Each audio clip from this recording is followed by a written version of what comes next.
Two candidates, one stage. I am your voice. We'll fix it together. Tonight, an American tradition. I am not going to exploit for political purposes my opponent's youth and inexperience. Senator, you're no Jack Kennedy. Can't let the man continue with fuzzy math. It's 1.3 trillion. If you wanted to run against President Bush, you should have run 4 years ago. The 1980s are now calling to ask for their foreign policy back. They brought us whole binders full of women. This is 2016 NBC 10 Debate Night. And we are coming to you from Xfinity Live right here in South Philadelphia. Welcome. A crowd is gathered here on this historic night to watch one of the most anticipated political showdowns in American history. Quite a night ahead of us. Good evening, everyone. I'm Jim Rosenfield here at Xfinity Live. We've got the crowd here behind us. We are here to get you ready for this debate, which is about 2 hours from now. We're going to hear from the candidates' campaigns. We're going to hear from the experts, and we're going to hear from some of you, the voters. We have NBC 10's Denise Nakano here with me. She's out there in the crowd. She's been talking to voters to find out what's important to them. We're going to check in with her. Coming up in just a moment, we want to know what you want to hear from these candidates tonight.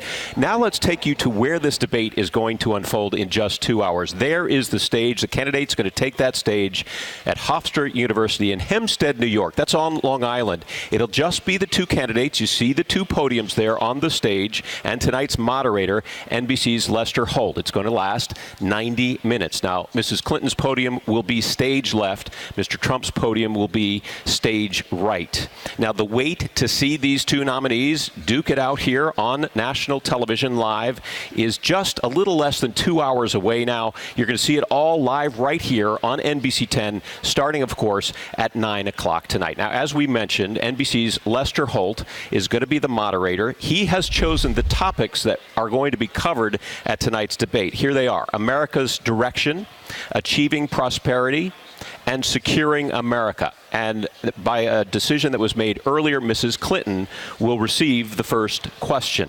Now, here's where the race stands. There are new polls that are out today, and we want to show you these numbers. According to the NBC News SurveyMonkey weekly election tracking poll just released today, there they are on your screen. Now, this is in a four-way race. Hillary Clinton leads by 5 points. She has 45%. Donald Trump has 40%. Libertarian Gary Johnson, he's clocking in at 10%, and there is Green Party candidate Dr. Jill Stein with 3%. It's important to note that Johnson and Stein will not be taking part in tonight's debate because by the rules they did not meet the required 15% threshold. All right, let's talk about some other numbers that are out there that are important to keep in mind as we watch this debate tonight. One analytic firm is predicting, listen to these numbers, between 81 to 94 million viewers will be tuning into this debate tonight. Now, NBC 10 is live on Long Island, where it's all going to unfold. We sent NBC 10's Lauren Make, who's been out on the campaign trail throughout this process. She was with me at both political conventions. She's live on the campus of Hofstra University for it all tonight. Hey, Lauren. Good evening, Jim. We have just had some excitement here in the spin room where I am. Vice presidential candidate Mike Pence came through here. He had an interview scheduled, and he caused quite a bit of commotion as he came through. And you might still be able to see behind me, there is a big crowd of people over near the door there. That is a crowd that has been moving around this spin room, all surrounding Mark Cuban, businessman Mark Cuban, who is a guest of the Clinton campaign. His appearance here has caused a bit of controversy because Donald Trump had tweeted that he might invite Jennifer Flowers, who, as we know, had an affair with Bill Clinton. So that has been a whole sideshow, and Mark Cuban just making an appearance here in the spin room behind me. But, you know, I spoke with an advisor for the Commission on Presidential Debates who tells me every one of these debates is special, but they and we as well are certainly aware of the very heightened interest in this one. Debate nights throughout history have come with surprises. But can you get things done? Sometimes laughs. My opponent's youth and inexperience. Always high stakes. This year it's Hillary Clinton versus Donald Trump. What do they have to do Well, I think they have to be careful that they don't stumble is really what comes down to it. When it comes to the influence of a debate on the race, Drexel University political science professor Bill Rosenberg points to a 1976 debate with Jimmy Carter versus Gerald Ford, who made a foreign policy gaffe. It was basically a brain mistake. He knew that Poland was an Eastern Bloc country, but just didn't express himself that well. Among those that have come before, this presidential debate will be a first because one of the major party presidential candidates is a woman. And it's going to be interesting to see, particularly because of the gender issues, I think, whether or not Trump is overly aggressive against Hillary Clinton and whether that's going to be perceived as a negative. Clinton and Trump have been on stage back to back at NBC's Commander-in-Chief Forum, but this time they'll share the stage. Expectations are building. I think that Hillary is going to come out being very aggressive, and I think that Trump is he's going to be his normal self, but he's actually going to try to be a little bit more calm and collected. I just hope she makes him really come out and tell people about issues, because he has not talked about issues. I'm looking for a real presidential character, and that can come up in a bunch of different ways. But I'm looking for stability and a presence of mind. Rosenberg says the significance of debates has changed. 24-hour media gives voters more info on candidates up front. This year's candidates are well known. The big suspense is that moment they're face to face. I think that's really going to be the big challenge for both of them, and I think that's really going to be the excitement for a lot of viewers. And for at least the next couple of hours, there is plenty of advice to go around for these two candidates. I spoke with a debate coach today here at Hofstra University who says that Donald Trump should maybe try to focus a little bit more on policy and Hillary Clinton perhaps a little bit less, instead focusing on sharing with voters who she is. Really, though, it is all up to the candidates, and the truth is, we have no idea what they're going to do when that moment comes. For now, live at Hofstra University, I'm Lauren Make, NBC 10 News. Yeah, and Lauren, I'm sure at this point they want to tune out some of that advice and just focus. And we're joined right now by our political punch-out team, Democrat Mark Alderman and Republican Jim Schultz. Guys, thanks for being here. Big night for these two candidates. And we've watched this process along the way at both conventions. Tonight is the night, though, for these two candidates to try to bring voters into their tent who are still undecided. What does each need to do, to try to convince people who are still on the fence? And maybe we'll look to tonight to make that decision. Let's start with you, Jim. I think on the Donald Trump front, I think he needs to be very serious this evening. He has to get away from the jokes and the name calling and everything else we saw during the initial debates. For Hillary Clinton, she has to try to be credible, and I think America's pretty much made up their mind that she's not credible, not truthful. So, in addition to doing that, she can't fumble by making a misstatement or talking her way through an answer. She needs to be direct with her answers and be truthful with the American public, and try not to get into the trap of allowing the debate to devolve into the mud puddle. Mark? I think Secretary Clinton needs to give voters a reason to believe. She's the most qualified candidate to run for president since Thomas Jefferson, but that's not enough. She has demonstrated to over half the country that Donald Trump is not qualified to be president, but that's not enough. She has to talk straight to the American people. She can't lawyer it. She has to convince them that their lives will be better with her as the president, and I think that's what we'll see from her tonight. All right, we've got our audience here. Denise Stacano's out there. She's been talking to some of the people who are here with us at Xfinity Live to find out what's on their minds. Denise, who do you have with you? Well, we are here on the floor of Xfinity Live. I want to say there's a lot of people who have turned out, some educators making this a part of their curriculum, but as the topic of undecided voters have come up with you and Jim and Mark, we've got some undecided voters here. We have James Robertson, who is from West Philadelphia. And James, what question do you have? What's the main issue that you have for the candidates tonight in this debate? Yeah, I'd like to see the candidates talk about climate change and how they're going to deal with that issue. And you're wondering if they're going to get to the issues that concern you the most? Yes, exactly, like fracking and pollution especially. Okay. I mean, to give us a clue, Jim, can you consult and ask if, these are topics that might come up in the debate? Yeah, they were asking, the undecided voter there, James Robertson, was asking, will these two candidates weigh in on climate change, fracking, those kinds of things, and that will help him make a decision, apparently. Well, I think we're going to hear a lot about climate change. I think we'll also hear a lot about the economy and the jobs that have been lost as a result of the Obama administration's attack on coal. So you're going to see two very divergent perspectives on that issue. Mark? There are a lot of voters who agree with Bernie Sanders, who said in the Democratic primaries that the greatest threat to our national security was climate change. And I think you will hear from Secretary Clinton how she participated in the Paris conference and the unprecedented global agreement, and how she is committed to working on that issue with nations around the world. I would love to hear from Donald Trump why he doesn't believe it is even happening. All right, Denise, I know you've been talking to others and you have other issues that are on voters' minds. Tell us about it. A big issue tonight is trust for both candidates. And we have Kitty Snyder from Fishtown who's here. And what's your question that you have for the candidates? I'm particularly interested in how the candidates are going to address political corruption in this particular election cycle. How is she going to be able to gain trust from either Hillary Clinton or Donald Trump? That's the big question.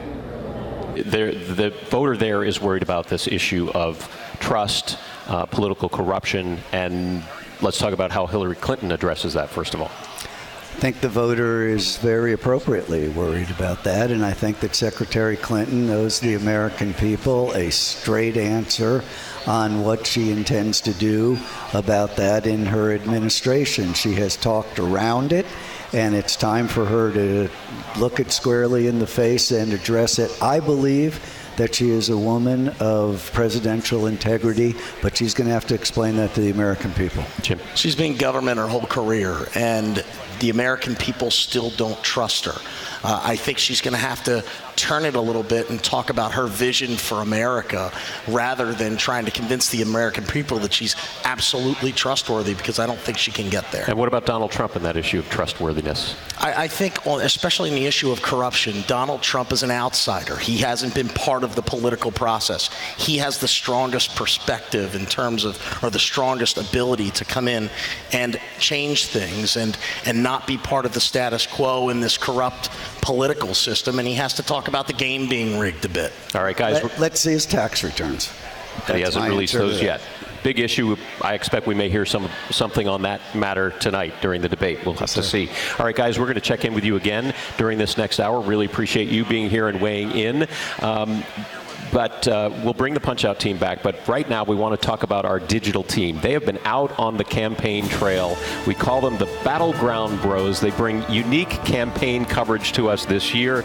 They've been hitting the road, visiting college campuses, trying to get the pulse of millennial voters. Such an important voting bloc. They're doing a Facebook Live chat there right now here at Xfinity Live. We're going to check in with them coming up.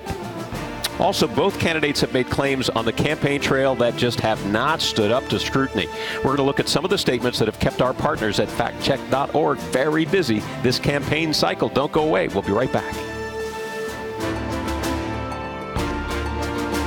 A Muhlenberg College morning call poll released over the weekend shows Hillary Clinton holds just a 3-point lead in a head-to-head matchup with Donald Trump among likely voters here in Pennsylvania. 3-point lead, that's it. Clinton has 44% to Trump's 41%. So this is a tight race in this key battleground state. And so to talk more about the battle for Pennsylvania and more than that, we want to bring in two great local experts joining us here at Xfinity Live. Professor Matthew Kerbel, a member of Villanova University's Department of Political Science. Thank you so much for being here, Professor. And Melanie Price, an assistant professor of political science at Rutgers University. Thanks to both of you for coming out tonight. Thank you for having us. Just first of all, talk to me about the historic night we're facing in just a couple of hours. And millions and millions, up to 90 million people are going to be watching. So how does that resonate with you as professors and the biggest historians? part of it is we usually have to spend time forcing our students to watch these debates. Not so this time? But they want to watch tonight. Everyone wants to watch. It's a thing that they're really interested in. It's a thing that people are trying to anticipate what's going to happen. It's uncertain. Normally we have a sense of who's going to do well and who's not. It's very unclear in this debate tonight what's going to happen. And you've got these two personalities who are so different in their approach to campaigning. We've got that larger-than-life Donald Trump personality that people may know from reality television, and then you've got Hillary Clinton, who people may know from history, of course, as the First Lady, as a senator. Very different personalities going into tonight's debate. We know that, but let's talk about Pennsylvania right now. It has not gone Republican since 1988. Right. All right. Is this Hillary Clinton's firewall this time around? What does she need to do to keep it a Democratic state? Let's start with you, Professor. Well, she is leading in the polls, as you said. Right now, the margin looks to be narrow, but she's been leading consistently since last spring. And in order to win Pennsylvania, for a Democrat to win Pennsylvania, they have to win right here in the Philadelphia suburbs. It's the four counties surrounding Philadelphia. And the advantage that Hillary has had so far is that she's performing very well with educated white voters, in particular educated white female voters. And you have a lot of those voters in this four-county area. That's a vote that has traditionally been Republican. But she's doing very well because they have not warmed up to Donald Trump. So if she can hold that vote and then hold the typical Democratic constituencies, she should win the state. What are you seeing out there in terms of her ability to hold on to the state? I think he's absolutely right. We have to start thinking about what's going to happen in the suburbs. I think in Pittsburgh and in Philadelphia, it's a pretty sure thing that it's going to go Democratic, but there has been a move towards more Republicanism since 2008 in the suburbs, and so that's the thing that we have to pay more attention to. But the difficulty is that Donald Trump hasn't been able to woo women in a way that he should be able to, given that there is a high dislike factor amongst men and women for Hillary Clinton, but he hasn't been able to make inroads there. As a matter of fact, he's actually turned off a lot of women who might be willing to vote Republican in this election, but they aren't willing to because of who is on the Republican side heading the ticket. It's going to be so interesting to be in your classes if you're teaching tomorrow and doing a postmortem on the debate. Look forward to hearing what your students have to say. Thanks so much to both of you for being here tonight. All right, we talked about them earlier. Our digital team is here taking the pulse of voters this year, specifically millennial voters. Our battleground bros, as we call them, are here, and they are conducting a Facebook live chat as we speak right next to me. You can hop on our NBC 10 Facebook page. Go ahead and do it. Ask them a question or weigh in with your opinion. We know you have many strong opinions about this upcoming election. We're going to talk to them and find out what they're hearing from voters coming up. Plus, fact-checking the candidates. We're going to show you some of the statements both of them have repeated that the fact-checkers have poked holes in. Why do they keep repeating them? And we'll be joined by one of those fact-checkers here right on our set at Xfinity Live. Don't go anywhere. We'll be right back.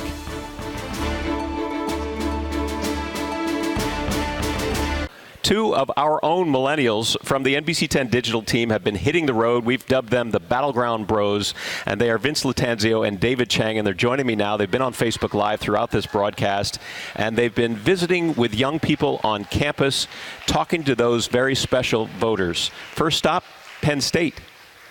Why support Trump now?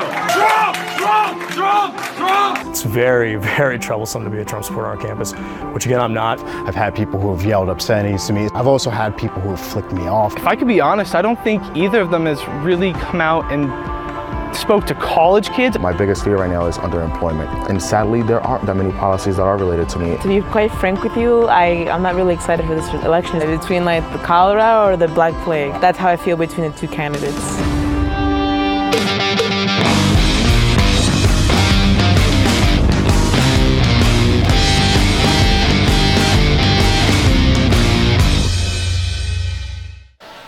And we have have our Battleground Bros here with us live tonight here at Xfinity Live. Vince and David, thanks so much for joining us. You've been out there talking to these young voters, visiting college campuses. But before you went out on this tour, you dove into some research from Pew. And what did you find? What was top of mind? Well, let me tell you this. So if you were a millennial, you're 18 to 35 this year, and you're going to be voting. So for those of you who don't know, if you don't fit into that category, you're not a millennial, or you haven't aged into it yet. Nothing wrong with that. Nothing wrong with that. But yes, Mr. Boomer.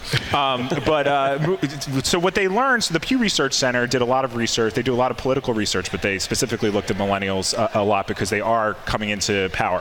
41% of them are registered as independents, which is pretty large. It kind of mimics generations as they go along, but it continues to move up. But what's interesting is when they ask the independents where they lean in terms of certain issues, they come across as more Democratic. So this whole group, when you count the Democrats and the Democratic-leaning independents, they're the most Democratic group in history. Modern history that they found. Now, the issues that are the most important to them, David's going to talk about some of them, but the biggest one, they asked what is very important to you when you cast your vote for president. 80% of them said the economy. Not a huge surprise, but what we learned and what Pew kind of surmises from that is that our age group came into the workforce when the Great Recession was just starting. So we really got held back. There were huge groups of young people who were living at home with their parents after they graduate college. And so what happens is the cost of college just compounds that problem, and it makes it more difficult for them moving forward. Other issues you found, David? Yeah, education is a huge one. Millennials, they're the most educated generation ever, according to the Pew Research Center. And with that comes a concern about affordability and access. Also, social justice. It's a big concern. The Pew Research Center found that millennials are the most diverse generation in history. And because of that really goes into their concern about social justice. Pew Research, they found that 74% of millennials, they find the treatment of minorities a critical issue during this election season. That doesn't just include race, also the LGBTQ community, as well as immigration. So that's a huge topic. We'll be discussing it actually during the second installment of our Battleground Brothers series. We'll be going to Temple University, Vince and I, tomorrow. We'll be discussing social justice as well as climate change. And you got to watch their reports on our Facebook page. They're great. It's so innovative. It's fascinating to see what you guys come up with. Denise Stacano's in our crowd with some questions that deal with millennials. What did you find, Denise? Well, joining us now is Lawrence Moore. He's a senior at Rutgers University, and he is a Republican, which is a little rare for sometimes college students, but you are having a hard time deciding which candidate you're going for. What is your question? Well, my question is, can Mr. Trump be more presidential? I'd like to see in this debate if he can bring it in a little bit, put his policies and tell us what his initiatives are and give us real substance on what he wants to do. All right, so that's from Lawrence Moore, who's a college Republican, and he's saying, can Mr. Trump appear more presidential? Do you hear that a lot as a concern on campuses that you visited so far? Yeah, so when we went to Penn State and when we were on the campaign trail, there's not a lot of students who really support Donald Trump. There are small groups of We Are for Trump, specifically at Penn State, and if you watch our piece, you'll see this. The college Republicans, the typical Republicans, they chose not to endorse him. They're not telling their group how to vote, but they're saying we can't endorse him because they don't feel that he is presidential, specifically to his concern. So can he attract them? Everybody that we spoke to said no. Wouldn't you agree, David? Yeah, I definitely agree. We also saw a lot of Republican support for the Libertarian candidate, Gary Johnson. They kind of feel like he has, he's more in touch with their ideals as far as conservative values, Republican values than Donald Trump is. You still hear Bernie Sanders supporters out there, of course. Oh my gosh, yes. You hear it over and over again. We talked to a lot of students who said that they are lukewarm on Secretary Clinton because they feel as if she is not going after the ideals that they're really looking for. And one student described voting for either Donald Trump or Hillary Clinton as choosing between cholera and the Black Plague. She said that she probably would lean towards voting Democratic if she decides to cast a vote for president, but some students are saying that they might abstain, which will have a huge impact on this election, whereas turnout could have been much higher if the millennial generation comes out and casts a vote. Vince Lattanzio, our Battleground Bros. We're so glad you're here tonight. You're going to be out on the road, as you said, going to Temple, right? Yes, coming up tomorrow. Coming up next. Okay, thanks, guys. This campaign cycle, fact checkers have taken on a prominent role, and it is fast and furious, this campaign cycle. Joining us now to talk more about separating truth from fiction is Robert Farley, who is Deputy Managing Editor of factcheck.org. How has this campaign been different for what you do for a living? Well, we're extremely busy, and traffic is through the roof, and it tells me that people are looking for some kind of a nonpartisan arbiter of truth, someone to referee a lot of this claims that are going by. No secret that we have two candidates who people view as untrustworthy, and so I think that they're looking to, as I said, nonpartisan people to referee it. We mentioned this before. Who checks the fact checkers? Well, how does that work? The public does. We're trying to be as transparent as we can. We link to every source we do. We try and deal with independent sources, and so people can check our homework, and they can ultimately decide, if we're doing our job correctly. And I have to imagine that in this 24/7 kind of news cycle that we live in now, the volume of information that's out there and that needs to be checked is just greater than ever. It's true, and you have one candidate who is giving interview after interview on television, is giving probably double the number of stump speeches and speaking for a longer time. So you have a lot of volume of things to check. Let's go to Denise Nakano, who's here with our crowd here at Xfinity Live with a question for our fact checker. Denise. Well, we've got a separation of truth versus fiction, no better than with educators who are joining us here at Xfinity. And we've got Alice Hollingshed, who's a third grade teacher, and this has become part of your curriculum. Yes. Right now, we're teaching the students the actual process that candidates go through to become president. They're learning about people, places, and how they're related in the community. So they want to know what is going to happen when they become president. So our fact checker is here. What would be a good question that your students would have for the fact checker? They want to know what the president will do for them in public education, and they also want to know, will they still have to take that standardized test?